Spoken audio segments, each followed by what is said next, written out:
If you are facing the issue of unable to authorize TikTok on iPhone or seeing the error message TikTok unable to authorize, please try again.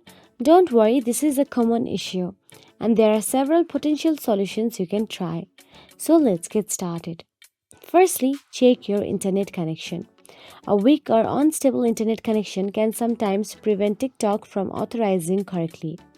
If you are on Wi-Fi, try switching to mobile data or vice versa to see if the connection improves. If you are using Wi-Fi, try restarting your router to reset the connection. Also make sure your internet speed is fast enough for the app to work properly. Now try clearing TikTok app cache. Simply go to the Settings app on your mobile device. Then inside Settings, tap on the General. Once you're inside the General, tap on the iPhone storage. From here, look for the TikTok app.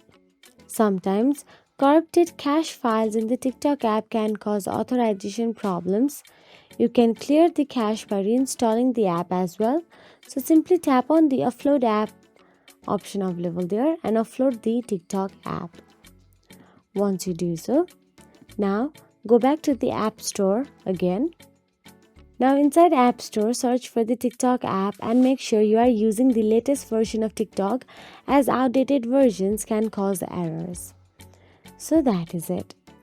So if none of these work, then there may be a deeper issue with your TikTok account or the app itself. Simply contact TikTok support directly for assistance. So that is it. If you found this video helpful, please like, share, subscribe, and thank you so much for watching.